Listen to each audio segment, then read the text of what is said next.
Hola a todos, yo me llamo Rebeca, soy brasileña. Trabajo con JQ hace 4 años. Actualmente en el último año tengo trabajado con JQ Cáceres en España. Hice mi escuela bíblica en 2016 en Brasil y luego Proyecto Tito en Uruguay en 2017, que fueron 2 años muy especiales, bueno, un año y medio muy especial para mí. Y bueno, este tiempo voy a estar compartiendo con vosotros las epístolas de Juan. Espero poder ayudarlos y poder traer más comprensión respecto de estas epístolas. Ah, También les he preparado un archivo en PDF que van a poder ver algunas informaciones que quizás no pude expresar bien o traer una buena claridad al respecto de algún tema, así que tendrán un archivo para poder leerlo y comprender mejor lo que quizás no pueda expresar bien. Me imagino que ya habéis hecho la primera lectura del primer Juan y antes de empezarmos con la autoría y con tantas otras cosas del método, ah, no sé si se está haciendo la observación de palabras, pero voy a hacer una pequeña introducción al respecto de 1 Juan 1. Dice: lo que ha sido desde el principio, lo que hemos oído, lo que hemos visto con nuestros propios ojos, lo que hemos contemplado, lo que hemos tocado con las manos, esto os anunciamos respecto al Verbo, que es la vida. Y uno de, bueno, 3 requisitos para ser un apóstol de Cristo es haber visto a Jesús, haber aprendido directamente con Él y haber sido invitado directamente por Él a ser uno de los discípulos. Y podemos, a pesar de no tenemos una claridad de autoría en la primera epístola, podemos ver que esta persona que escribió había visto a Jesús, había contemplado, no estaba hablando de algo que escuchó, algo de que vio discípulos de discípulos haciendo, sino que aprendió directamente con él. Hay algunas palabras que son muy claves también en la primera epístola, como amor, comunión, la luz, la verdad. ¿Qué más? Podemos ver también permanecer, lo que era desde el principio. Podemos ver algunas palabras que no se repiten tanto, pero son palabras importantes. Él es el sacrificio por el perdón. Obedecer es una palabra que se repite. La vida.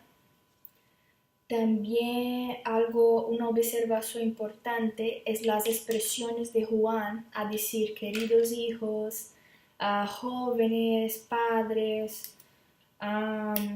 Otra palabra también, mundo, es una palabra muy importante. A respecto de los anticristo, también tenemos este contraste de aquel que comete pecado, aquel que obedece, a respecto de su gran amor. También podemos ver práctica de justicia, la práctica de pecado, la práctica de la justicia. Este es el mensaje. Podemos ver también de observación los mandamientos, es una palabra muy importante que vemos decir algunos momentos. También podéis discernir aquel que ha nacido en él, de él. También podemos ver, bueno, al final del capítulo 4 se repite mucho permanece, permanece, permanece. También vemos al respecto de la vida eterna, al respecto del nuevo nacimiento, aquel que ha nacido de Dios, acerca de conocer a Dios, aquel que conoce a Dios. Bueno, vamos a ver algunas cosas así similares en la segunda epístola y también la tercera, pero vamos a enfocar un poco más en la primera epístola porque teniendo claro ella, así podemos entender un poco más de la otra. Y algo muy importante también así observar en sus cartas del contraste.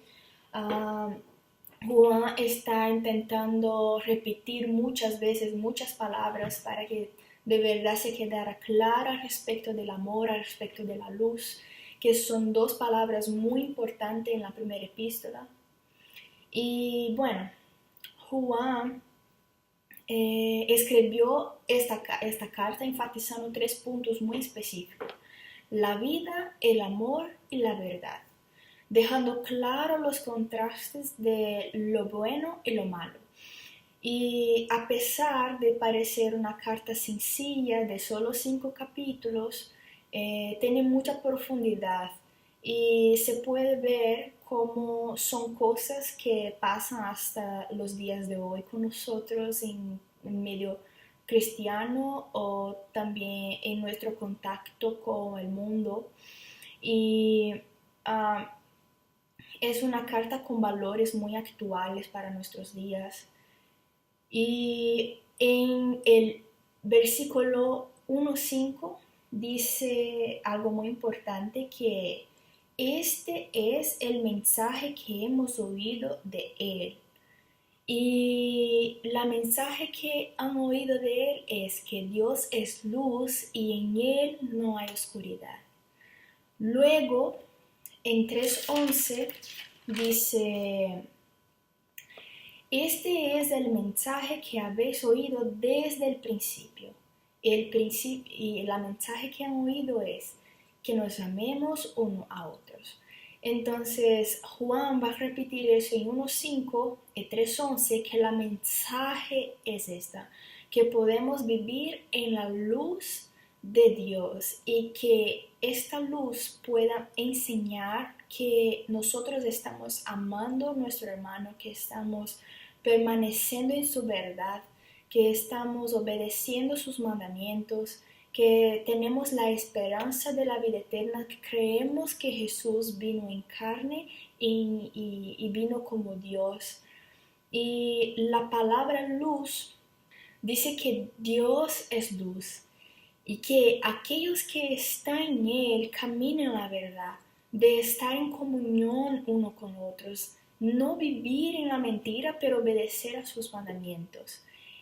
Y eso nos muestra las cosas que Juan está diciendo, así como las otras epístolas, no está diciendo simplemente para tener en cuenta algo, sino que está confrontando también una situación que se estaba pasando en la iglesia, que estaba se pasando en la comunidad cristiana.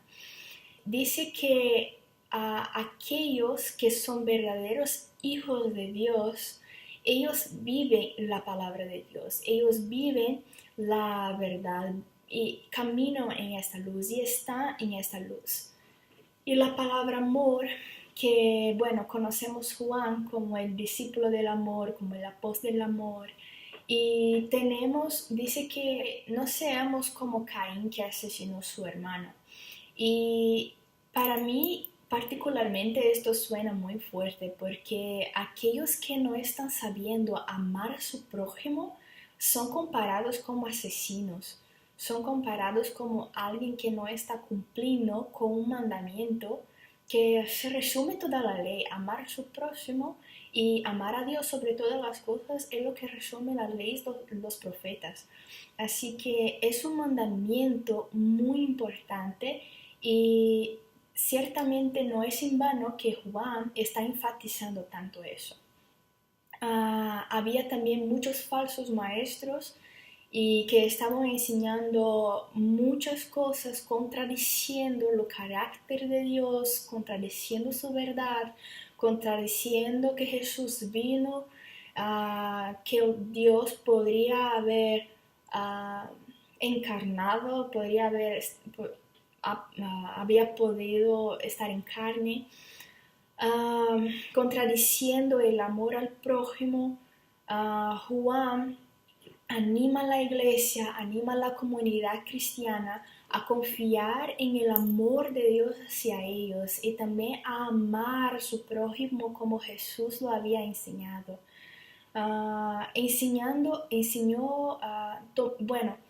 Llamó la atención de la comunidad en creer, en tener la esperanza en la vida eterna, en tener la esperanza y la confianza en el sacrificio de Jesús por ellos.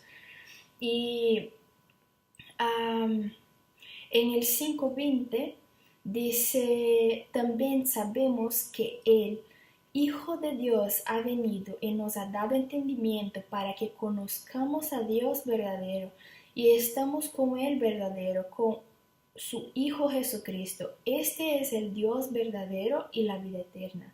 Así que Juan quiere decir que aquellos que son verdaderamente hijos de Dios lo conocen y tienen conocimiento de sus valores, de su verdad y de su luz, de su amor, de todos los valores que podemos ver en esta epístola. Bueno, esta es una breve introducción al respecto de la primera epístola y quizás podéis haber observado más cosas. Estas son cosas que yo vi que son muy importantes. Y vamos a entrar ahora en lo método inductivo, en la autoría, la fecha y todo más. Y es muy bueno que podáis hacer una buena observación, porque luego si tienes una buena observación podrás hacer una buena interpretación y finalmente hacer una buena aplicación para tu vida.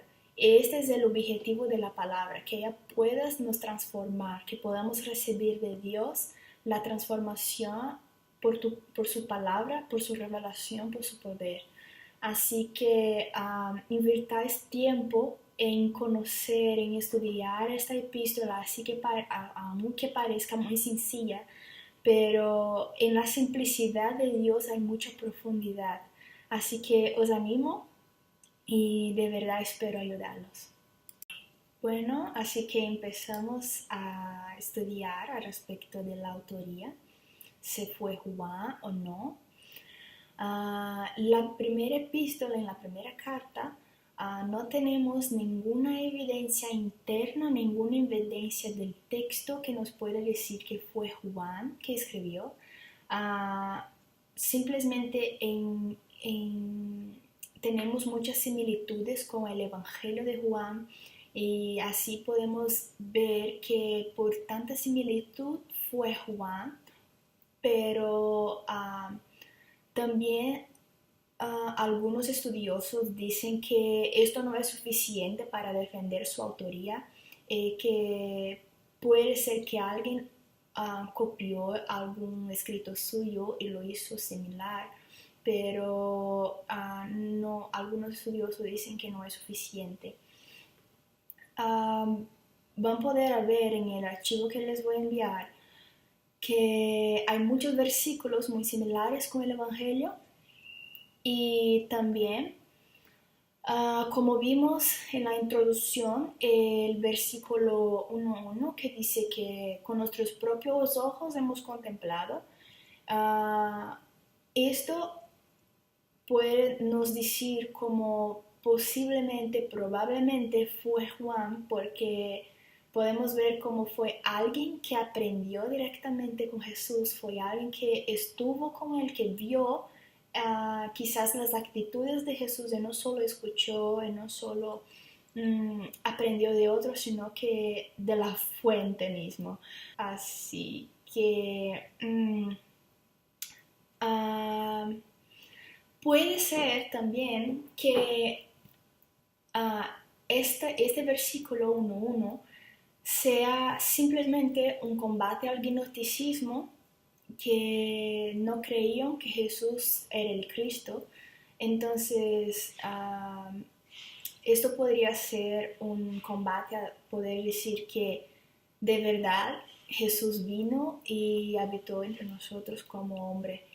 Y de evidencia externa tenemos la aceptación de algunos estudiosos de grandes nombres como Papías, Policarpo, Justino Martín, Ireneo, y también el Cano aceptó la epístola. La segunda y la tercera fue un poco más difícil de ser aceptada, pero luego aceptaron ella, y también Primera Juan.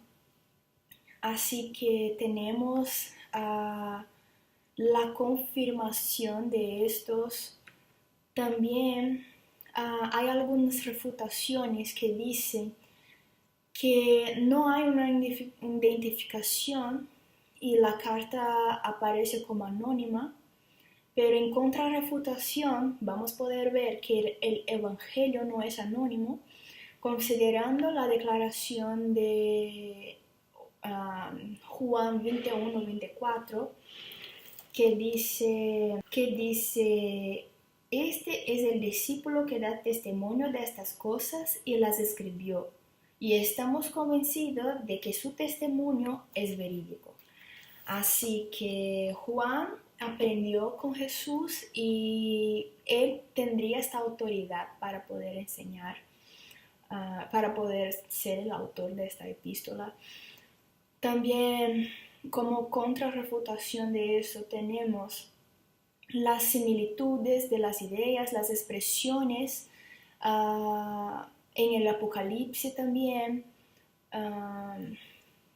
Y una otra refutación que hay es que el griego no es una lengua que es adquirida fácilmente, así que posiblemente no fue escrita por Juan, porque no iba a poder aprender esta lengua. Pero luego el griego que está escrito estos epístolas es un poco diferente, y puede ser que la carta sufrió pequeñas transformaciones, pequeños cambios por la reducción, por ser reescrita. También dice que la traducción antigua no apoya la autoría directamente por Juan en comparación al apoyo que se da a las cartas paulinas. Ahora vamos a poder ver respecto de la fecha, de dónde fue escrito, el destinatario. Tenemos dos fechas de cuándo pudo haber sido escrita esta epístola, o las tres. Y tenemos un dato de Policarpo de 110 a 120 que cita la colección entera de los escritos joaninos. Con excepción de la tercera epístola, difícilmente tales libros fueron escritos mucho después de la primera porción del segundo ciclo. El propio Juan evidentemente vivió hasta el final del primero o hasta el comienzo del segundo ciclo, y así, de todos los modos, estos libros fueron escritos inmediatamente o casi después de su muerte. Y otra fecha que tenemos dice que no es posible que estos libros hayan sido descuidados, y por su brevedad, por su tema que parece ser limitado, y esta epístola puede haber sido escrita de 90 a 100 después de Cristo, y la tercera epístola quizás fue escrita un poco después, pero Puedes defender lo que les parece más. Algunos estudiosos también dicen que posiblemente Juan escribió estas epístolas y luego, después de su muerte, alguien envió estas epístolas. Bueno, hay especulaciones al respecto de la fecha y podéis asimilar con la autoría, las fechas y con algunos datos históricos también. Así que aquello que les parece más correcto podéis defender esta fecha. También, ¿de dónde fue escrito? Tradicionalmente todas las tres epístolas juaninas, así como el Evangelio de Juan, están asociadas a Asia Menor, particularmente a la ciudad de Éfeso. El apóstol Juan aparentemente vivió allí. Además, se dice que Juan el anciano, referido por Papías, murió en Éfeso y que en los días de Papías su sepulcro era conocido. Por tanto, aunque el apóstol Juan no haya escrito personalmente los libros en cuestión, la tradición los vincula a Éfeso. Estas epístolas fueron enviadas a las comunidades cristianas de la Asia Menor. Las principales ciudades de esta área eran las 7 iglesias que podemos ver en el libro del Apocalipsis, como Éfeso, Esmirna, Pérgamo, Tiatira, Sardes, Filadelfia y Laodicea.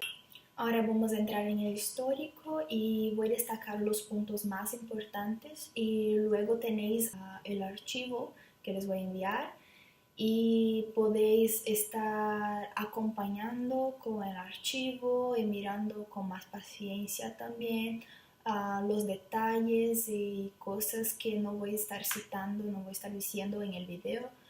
Y del histórico lo que vamos a ver ahora es que en algunas partes del imperio el cristianismo se había convertido en una religión importante y en una influencia poderosa. En esta época el cristianismo se había pasado por 2 persecuciones por el imperio romano y una fue bajo el emperador Nero y la otra bajo el emperador Domiciliano. También muchos gentiles se convirtieron, judíos se convirtieron al cristianismo, pero luego volver al judaísmo. Muchos esfuerzos también se hicieron para mezclar el evangelio con las filosofías y pensamientos de la época. Uno de ellos era el gnosticismo, que se tornó una gran amenaza a la iglesia.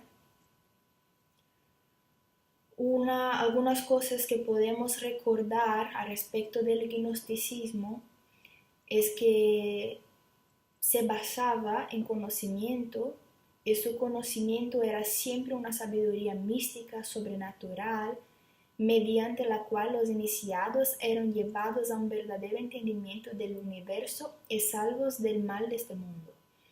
Su característica más prominente era el secretismo. Contiene elementos provenientes de la astrología de las antiguas concepciones religiosas babilónicas, apreciaba una visión dualista del universo de origen persia y una doctrina de emanaciones de Dios en el pleroma o esfera del espíritu, probablemente de raíz egipcia. Para salvarse, el hombre tiene que ser liberado de la prisión del mundo y sus poderes, los poderes planetarios. El instrumento de liberación es el conocimiento, una iluminación espiritual mística de los iniciados que los pone en comunión con el mundo real y las realidades espirituales. También vemos el docismo, que viene de la palabra doqueo, que significa parecer. Esta marca de error doctrinal enseñó que Jesús no era un hombre físico, pero solo apareció así en realidad. Él era un espíritu o un fantasma. También el aspecto humano de Cristo ellos creían que era solo imaginario. Para los docéticos, el sufrimiento era incompatible con lo divino, así que por lo tanto Jesús nunca sufrió o él no era divino. También vemos el cirintianismo. Cirinto fue un contemporáneo de Juan, que también residía en Éfeso, pero era gnóstico, y él creía en el docentismo y se oponía al post-Juan en sus enseñanzas. Irineo, en el libro 1 contra las herejías, habla respecto de las doctrinas de Cirinto, y algunas de ellas es que Jesús no nació de una virgen, pero era hijo de María y José por medios naturales. Cirinto también separaba a Jesús de Cristo. Decía que Cristo no estaba sujeto a dolor físico o sufrimiento, ya que era un ser espiritual. Decía que Cristo vino sobre Jesús en el bautismo y partió antes de que él sufriera o fuera crucificado. Algunos efectos que vemos del gnosticismo es el ascetismo. Los ascéticos se abstienen del sexo y del matrimonio porque ellos creían que los seres humanos eran originalmente unisex, que la creación de la mujer era una fuente de mal y que la procreación de los hijos simplemente era la multiplicación de almas bajo el cautiverio del poder de las tinieblas. También otro efecto es el libertinación o licenciosidad. Los licencios pensaban que todo lo que necesitaban para la salvación era el conocimiento secreto que los hacía espirituales en su naturaleza. Ser éticamente moral no importaba porque sus cuerpos fueron condenados como siendo en su esencia malos.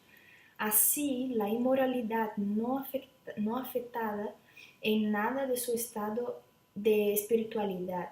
La alegación era que ellos eran como la perla, que no puede ser manchada por el fango. Clemente de Alejandría nos dio un relato de sus asambleas y que decía, ellos se reúnen para fiestas de amor, y dice, no llamaría su reunión de un encuentro ágape. Hombres y mujeres juntos, después de haber saciado el apetito, ellos entonces derribaban las lámparas y así apagaban la luz de su justicia adúltera y entonces tenían relación sexual donde ellos quieren y con quienes ellos quieren. Otro efecto también que podemos ver es la desafección. Parece que hubo también una aguda falta de amor demostrado por los convertidos del gnosticismo.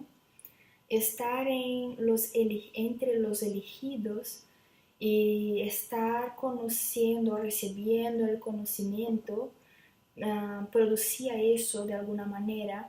Ellos creían que ellos eran purificados por su conocimiento secreto.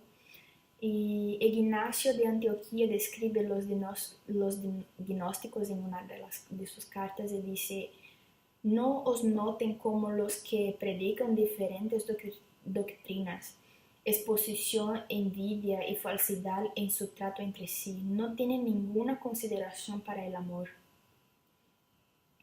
Y estos son algunos puntos muy importantes del gnosticismo que posiblemente vosotros ya vieran, pero es muy importante recordarlo. Ahora vamos a ver el método panorámico. Ya tenemos una buena idea del libro hasta aquí. Y la idea central del libro es que los cristianos resistían a las muchas herejías aceptando la grandeza del amor de Dios, a fin de que tuviera en él su fe completa y alcanzase la vida eterna en Cristo. Y podemos ver algunos versículos que expresan eso, como el 1:4, que nos enseña para que nuestra alegría sea completa, el 2:1 para que no pequéis, el 2:7 y 8 para recordarlos del viejo nuevo mandamiento y de que la luz de Dios estaba disipando toda la oscuridad. En el 2:12 para que supieran que sus pecados habían sido perdonados. En 2:13 y 14 para recordarles que ellos conocían al Padre, los padres conocían a aquel que era desde el principio, y porque los jóvenes eran fuertes, la palabra de Dios permanecía en él y ellos habían vencido el mal. En el 2:21 para recordarles que estos sabían la verdad y por lo tanto debían saber que mentira alguna jamás procede de la verdad. En el 2:26 para alertarlos contra los que querían engañarlos para combatir el gnosticismo. Y en el 5:13 para que supieran que ellos tienen la vida eterna. Podéis también apuntar cualquier entendimiento que hayan tenido al respecto de la idea de que Juan quiso pasar para sus oyentes, pero estos son puntos muy claves de la idea del libro.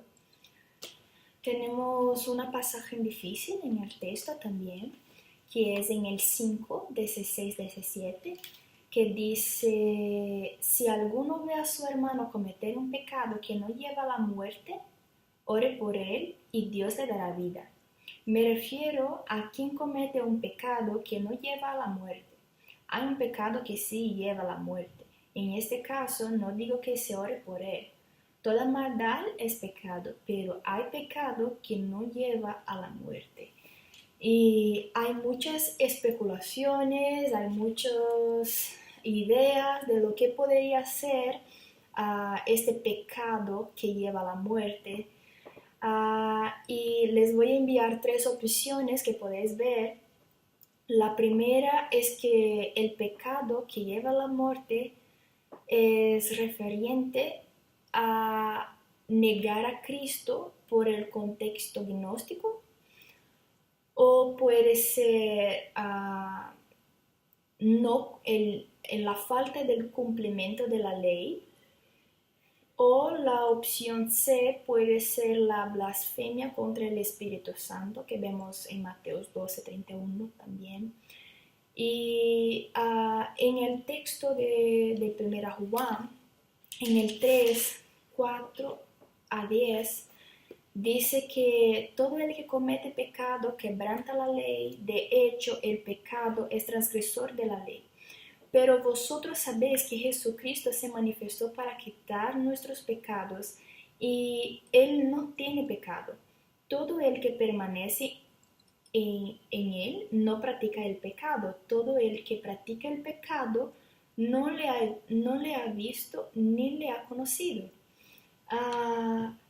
Este es una referencia que podemos tener al respecto de este pecado para muerte.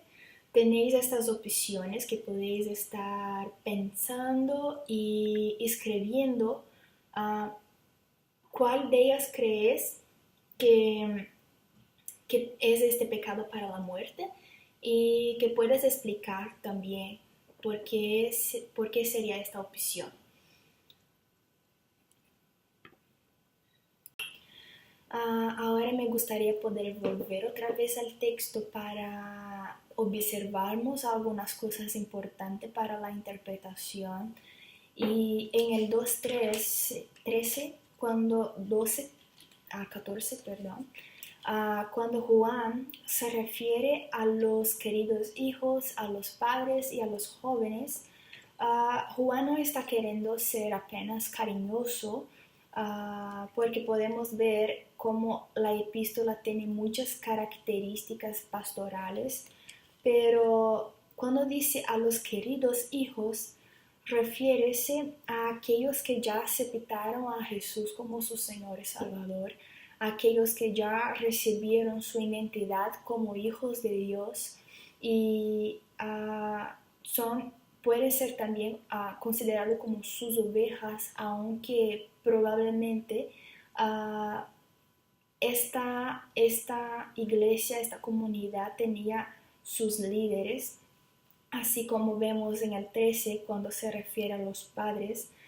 porque habéis conocido al que es desde el principio, y otra vez repite en el 14 la misma cosa.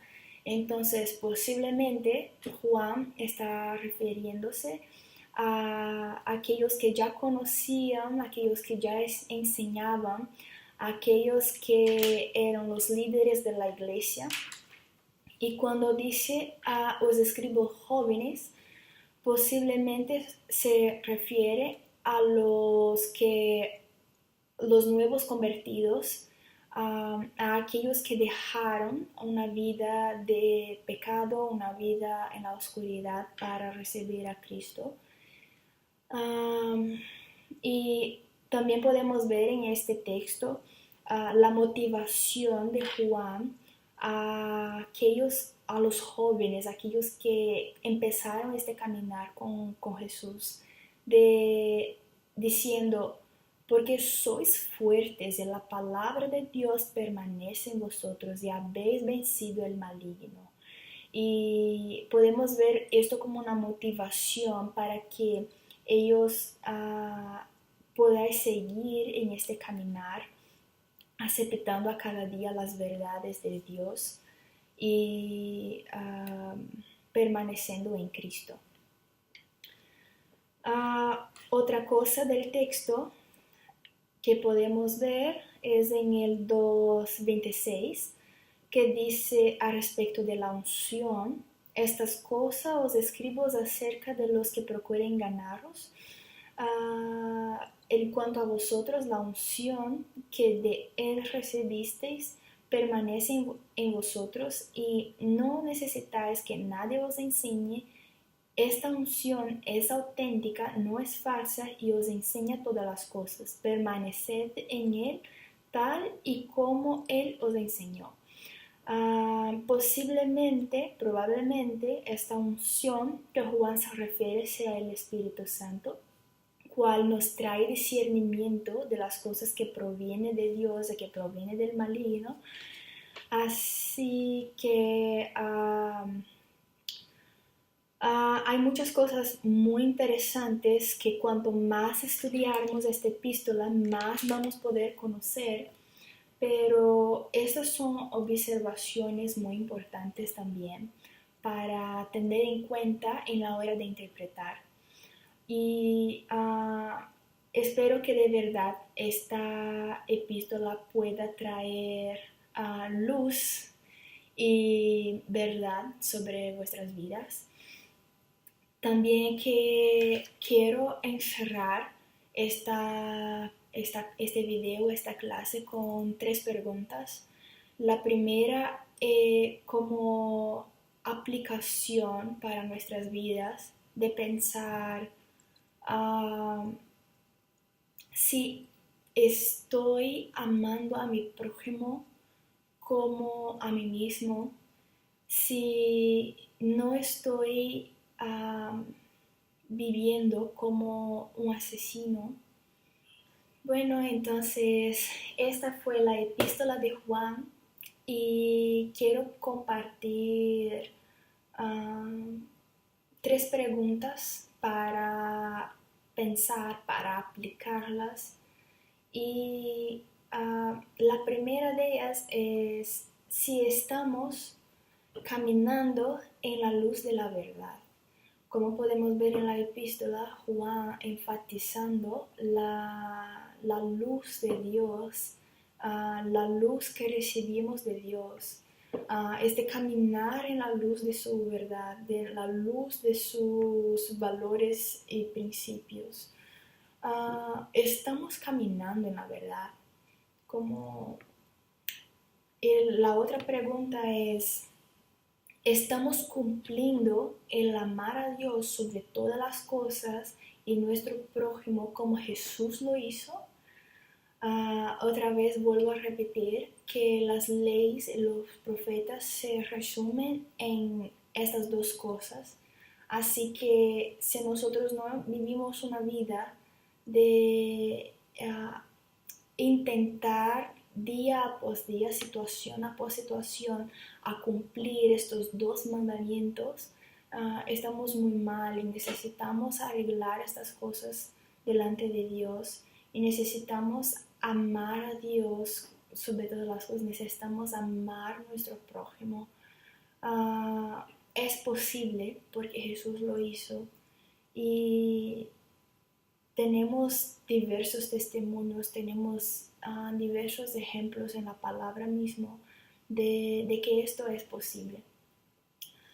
Así que la última pregunta es, ¿cuál es el cambio que yo tengo que hacer hoy en mi vida para con estas verdades?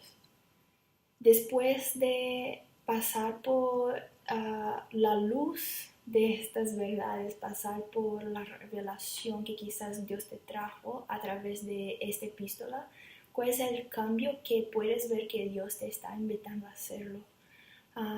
Recordando otra vez que no nos vale nada estudiar demasiado y no recibir la palabra de Dios como transformación para nuestras vidas.